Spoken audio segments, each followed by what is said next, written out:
Hey guys, it's Green Guy with the Green Guy Finance here, coming at you with another video.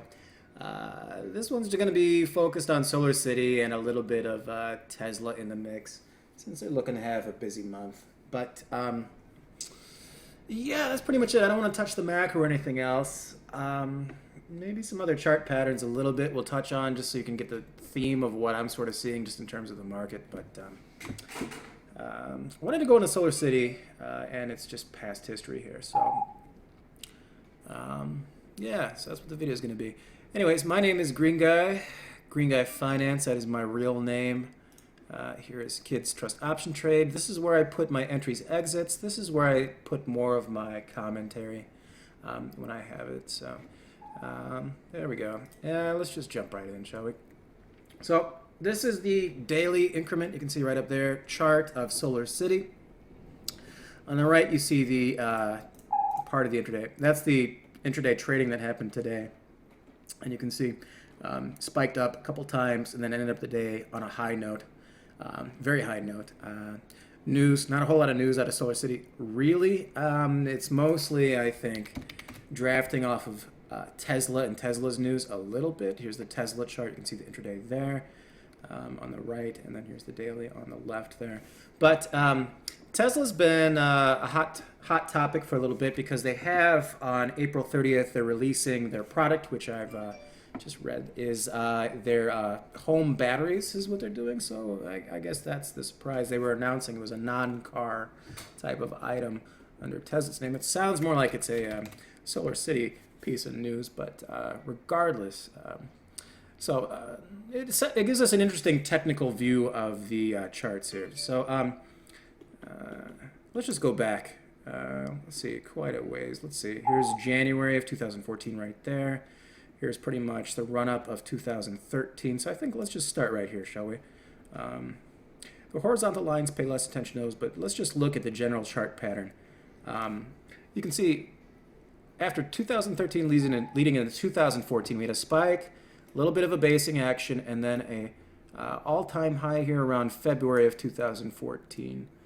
Spike down, up, and then you get these basing type pulsating actions that seem to happen. So you have a breakout, and then these pulsating breaks that have been happening. And what I really want you guys to pay attention to is, one, the breakout when it happens. How high it can get is the 71s is what we're looking at for that action. And two, I want you to notice the basing action here that we've had since the last decline off the high that we got. So pretty much from October of last year, right about when all the oil trouble pretty much started to happen. So let's focus in a little bit more on the daily chart here. We're looking at, there's the base we said, pretty much October, mid-October, high, low, high, low. And what I want you to notice is that it's very, very, very formulaic buying and selling pattern history here. You can see these slopes are all parallel lines. So I've been playing off this since the second time I noticed this. So 1, 2, 3 up phases here I've been playing off of pretty happily. And you can see parallels, parallels, parallels. So the pattern formulaic buying has still been there, and because of that, I've been looking for a pattern formulaic one of two things. I've been looking for a formulaic downdraft here. You can see this is where we are now. I'll zoom in a little more. This is today's candle right there. You can see there's one of two things that could possibly happen. Either we start going back downwards, and you can see the peaks of these, we're right about that range now, and you can see these have been happening in the 59 to, let's see, what's the lowest one? 59 to 56 range seems to be when they peak, and then they either take the slide downward, or the past history, or they break upwards. So you got two patterns, and you got two directions, and it's a little tough to pick. There's not a whole lot of extremely strong options action to really give you an indicator there, but we're looking at a weekly situation with mostly calls and a chart that has a little more room to go upwards, but I think within 5 days it's sort of got to either break the pattern here or break down. Now here's the if it stays to its patterned history here. So Situations like this, where you think you might have a big break up or a big break down, there's something really, really easy that you can do, which is called a strangle, and I'll explain that. So if you guys know what a strangle is, skip forwards. But the strangle is basically you buy calls and puts at different strikes. So it's very similar to a straddle.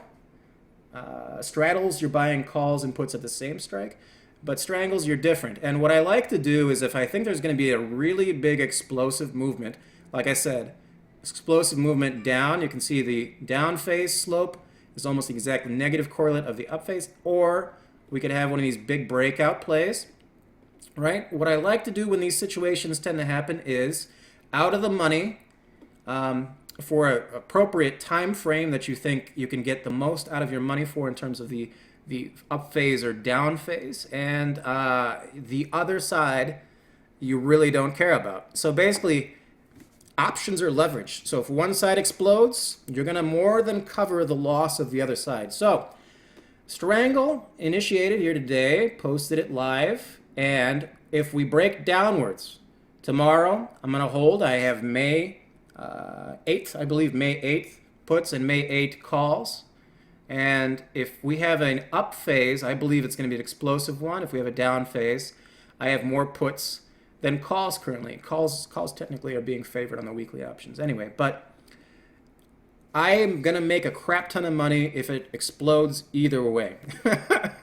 That's what a strangle's for. If there's a day where it's going to be explosive and the price is right, there's not a whole lot of implied volatility built into the options, explosive plays, strangles are perfect for them because one side could easily triple, and then you don't even care about the other side because you're making so much on one side. You can just hold it for a reverse lottery ticket if you want to take your 300%. But that's pretty much how a strangle works, is if you have a big explosive potential play coming up, you don't play one direction. You can play two directions. So that's exactly what I did. That's exactly why I did it here on Solar City. And we're in that range. And I think it's a really good chance that we don't break pattern here because it hasn't broken it yet. And I haven't noticed a whole lot of charts out there breaking patterns. They've been breaking trend and then holding patterns. So, well, here's Tesla. Let me show you breaking patterns and then holding. Here, let's see. Here's price line. You see these downward trend lines seem to define the sell-off. We've had some of those. The buying seems to be pretty much formulaic. That chart hasn't been broken. Facebook here. See these sell-offs in Facebook? You can actually chart the, don't pay attention to the purple line. You can chart the downward phase in Facebook, and then has these upward breaks, see, that keep happening. So it's like a gap up and then sort of slow sell-off. So there's a lot of charts like that that haven't broken major trend yet, which makes me think that the trend is that the charts are going to stay predictable as they have been. We haven't had a whole lot of wonky action, I guess is what I call it here. But Tesla, I wanted to show that chart to you too, because Tesla and Solar City tend to be pretty correlated. Actually today, intraday, they were correlating pretty well after the initial buying in the morning. And whenever you have Solar City, you should have Tesla up always would be my recommendation there. So here we're looking at the Tesla chart. You can see this line is parallel to this line. So the buying, the downward phase, we broke out. You can see the nice gap, consolidated a little bit, came up. And then here I thought this looked like a nice place. I drew the line arbitrarily. It seems to fit the pattern. We have a little bit of a break here. So it looks like Tesla, with all the positive news, could have a break upwards or downwards, just like Solar City. I don't think it's going to be going sideways forever.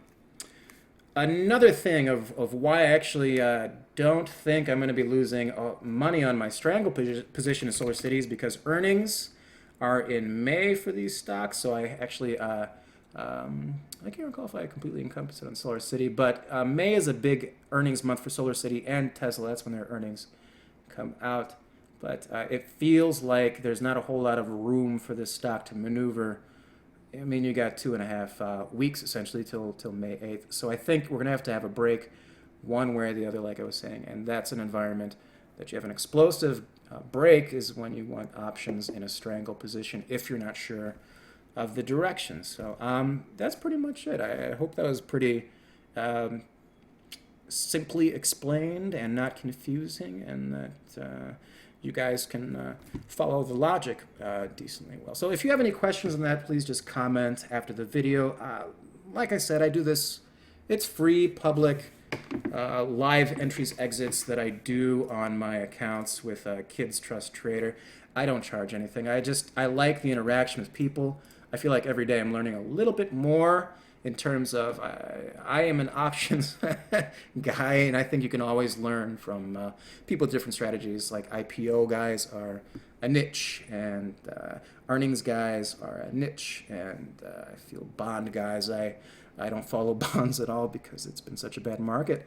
But yeah, I like the commentary. So anyways, thanks for your attention. Hope you guys liked it. Please follow, please retweet, or add a comment. All right, thanks guys. Have a good one.